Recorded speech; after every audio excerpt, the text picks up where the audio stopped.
حضرت فضیل بن ایاز بہت بڑے بزرگ گزرے. جوانی کا زمانہ تھا تو ایک خاتون سے آشنائی ہو گئی، محبت کا ربط قائم ہو گیا. تو ظاہر جوانی مستانی ہوتی ہے اور جنون کا ایک شعبہ کہا گیا ہے جوانی کو، اور پھر دل میں اس طرح کے رجحان پیدا ہو جائیں تو پھر وہ جنون کئی گنا بڑھ جاتا ہے. تو اس کے ساتھ وقت طے کیا اور اس کے ملنے کے لیے بے تابی کے ساتھ ان گھڑیوں کا، ان لمحوں کا انتظار کرنے لگے. خیر جب وہ وقت آیا تو اس کے گھر کی طرف چلے اور اس کے گھر کی دیوار پھلانگنے لگے تھے کہ ساتھ والے مکان سے کسی قاری قرآن کی تلاوت کی آواز کانوں میں پڑی. اور وہ پڑھ کیا رہا تھا، الم یان للذین آمنوا ان تخشع قلوبهم لذکر اللہ وما نزل من الحق. کیا اہل ایمان پہ وہ وقت نہیں آیا کہ ان کے دل اللہ کے ذکر اور اللہ کی یاد، اس کی محبت میں تڑپ اٹھیں اور وہ خوف خدا میں مبتلا ہو، اور جو نازل ہوا قرآن، اس قرآن کی محبت میں اس کے دل میں خشیت پیدا ہو. بس یہ کانوں میں پڑنے کی دیر تھی کہ دوبارہ گلی میں چھلانگ لگائی اور کہا میرے اوپر وہ وقت آ گیا ہے، اور جنگلوں کو روتے ہوئے نکلے. اور حضرت فضیل بن ایاز پھر ولیوں کے امام قرار پائے. اس آیت نے ان کی زندگی بدل دی. کسی کی 30 سال، کسی کی 40 برس، کسی کی 50 سال، کسی کی 60 سال زندگی یہاں موجود لوگوں میں سے کسی کی اس سے بھی زیادہ اور کسی کی کم.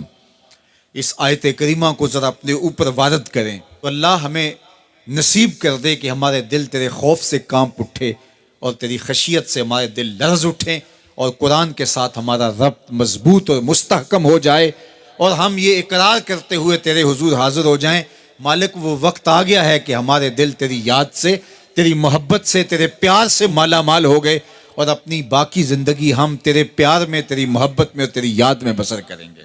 حدیث پاک میں آتا ہے کہ اگر کوئی شخص اللہ کے خوف سے رویا اور اللہ کے خوف سے رونے کی وجہ سے اس کی پلکوں کے بالوں میں سے ایک بال کی جڑ گیلی ہو گئی تو قیامت کے دن وہ بال کھڑا ہو جائے گا، اللہ یا تو مجھے نکال لے یا اسے جنت عطا فرما دے.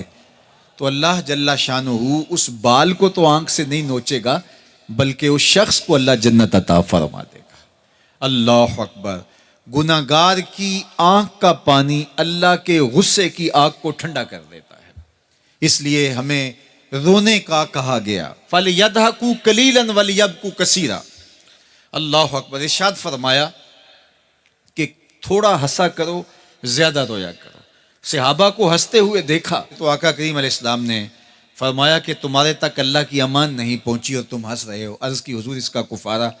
تو فرمایا اس کا کفارہ یہ ہے کہ جتنا ہنسے ہو اتنا ہی تمہیں رونا پڑے گا. میں اور آپ ذرا اپنی زندگی پر غور و تدبر کریں. ہماری زندگی میں ہنسنا زیادہ ہے یا رونا زیادہ ہے؟ سویر سے لے کر شام تک کہے زیادہ ہیں، ٹھٹھے زیادہ ہیں، مذاق زیادہ ہیں، لطیفے زیادہ ہیں، یا عبرتیں زیادہ ہیں؟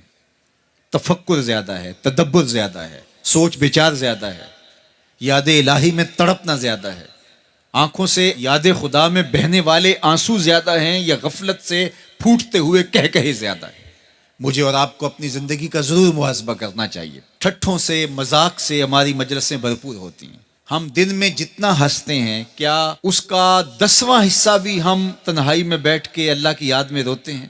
اگر ایسا ہے تو مبارک ہو، اور اگر ایسا نہیں ہے تو اللہ سے آنسو مانگو، اللہ سے درد مانگو، اس کی یاد میں رونا مانگو، اس کے ذکر میں تڑپنا مانگو، اس کی محبت میں بے تابیاں مانگو، آنسو مانگو، سسکیاں مانگو.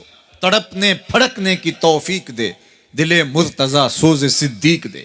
اس کے حضور عرض کرو کہ مالک ہمیں تڑپ دے، ہمیں سوز و گداز دے، ہمیں کیف و سرور کی دنیا نصیب فرما دے، ہماری آنکھوں کو آنسوؤں کا جمال عطا کر دے. اور اگر ہماری آنکھوں میں آنسو نہیں ہیں، ہمارے پاس کہے ہیں، کہتے ہیں جو ہنستا ہوا گناہ کرے گا وہ روتا ہوا جہنم میں جائے گا، اور جس نے یہاں دکھ سہے، تکلیفیں سہی، آلام سہے، اس کے بدلے میں اللہ تعالیٰ اس کو وہاں راحتیں عطا فرمائے گا. فرمایا کہ مومن کے پاؤں میں کانٹا بھی چبھے تو اللہ جل شانہ اس کا صلہ بھی اس کو قیامت کے دن عطا فرمائے گا. تو یہ جو تفکرات ہیں، یہ جو دکھ آتے ہیں، یہ جو تکلیفیں آتی ہیں، مصائب آتے ہیں، مشکلات آتی ہیں، اذیتیں ہمیں پہنچتی ہیں، تو اس پر صبر کرنا چاہیے اور اللہ کا شکر ادا کرنا چاہیے کہ ہم ان مصائب سے گزر رہے ہیں، ان مشکلوں سے گزر رہے ہیں.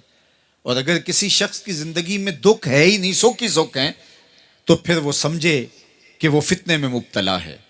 اس لیے زندگی کے اندر یہ آنے والی تکلیفیں، زندگی میں ملنے والے دکھ، اذیتیں، یہ اللہ تعالیٰ کی طرف سے ہمارے اوپر ایک انعام ہے، اور اللہ تعالیٰ جل شانہ اس کے بدلے میں ہمیں آخرت میں صلہ عطا فرمانے والا ہے. تو فرمایا رجل ذکر اللہ خالیا ففاضت عیناہ، وہ شخص جس نے تنہائی میں بیٹھ کے اللہ کا ذکر کیا، اللہ کو یاد کیا، اور پھر کیا ہوا؟ فرمایا اس کی آنکھوں سے آنسو ٹپکنے لگے.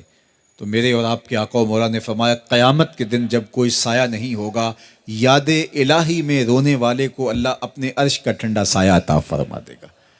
تو یہ رونا بہت بڑی دولت ہے، یہ بہت بڑی سعادت ہے.